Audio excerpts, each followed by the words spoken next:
সম্মানিত আশিকে রাসূলেরা, আমার মহান মুর্শিদ সুফি সম্রাট হযরত মাহবুবে খোদা দেওয়ানবাগী বলেছেন, মোরাকাবা করলে অন্তরের ষড়রিপুগুলো দূর হয়, ভেতরটা পবিত্র হয়। মোরাকাবা ছাড়া আত্মাকে পবিত্র করার আর কোনো পথ নেই।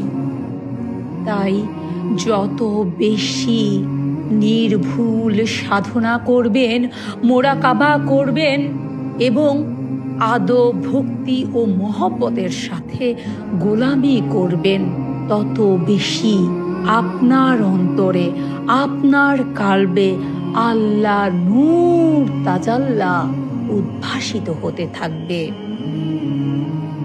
যত বেশি মোরাকাবা করবেন, যত বেশি সাধনা করবেন আদব, ভক্তি, মহব্বতের সাথে, যখন মুর্শিদকে সর্বক্ষণ হৃদয়ে স্মরণ করে, কালবে যখন আল্লাহ আল্লাহ জিকির খেয়াল করে, হৃদয়ে, কালবে এবং যাদের অন্যান্য জায়গায় সবক আছে সেখানে সর্বক্ষণ রাহমাতাল লিল আলামিনের মাধ্যমে রাব্বুল আলামিনের সাথে যোগসূত্র করতে পারবেন।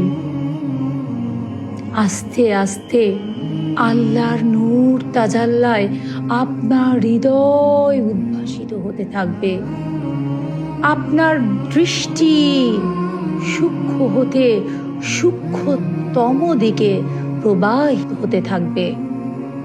সৃষ্টির অনেক গুপ্তভেদ দয়াময় রাব্বুল আলামিন যদি চান আপনাকে উপলব্ধি করাবেন, যা সাধনা ছাড়া, রিয়াজত ছাড়া সম্ভব নয়। সাধনা রিয়াজতের মাধ্যমে অন্তরের পঞ্চ ইন্দ্রিয়গুলো জাগ্রত হয় এবং ষড়রিপুগুলো মুসলমান হয়ে যায়, সাধকের অন্তর্দৃষ্টি খুলে যায়।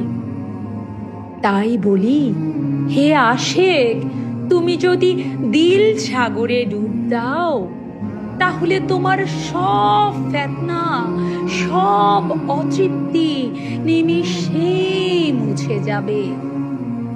আর যদি কেবল ভেসে বেড়াও প্রজাপতির মতো ফুলে ফুলে মধু সংগ্রহ করতে যাও, মনকে এদিক সেদিক ঘোরাঘুরি করাও, কশ্চিন কালেও সেই মারেফতের নূর তাজাল্লায় তোমার হৃদয় বিকশিত হওয়া সম্ভব নয়।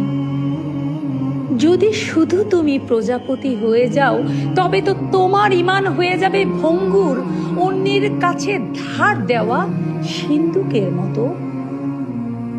এই প্রসঙ্গে সূরা আস-শামস আয়াত 9 এবং 10-এ মহান রাব্বুল আলামিন বলেছেন, নিশ্চয়ই সে সফল কাম যে তার আত্মাকে পরিশুদ্ধ করে, আর সেই ধ্বংসপ্রাপ্ত যে তাকে কুলসিত করে দেয়।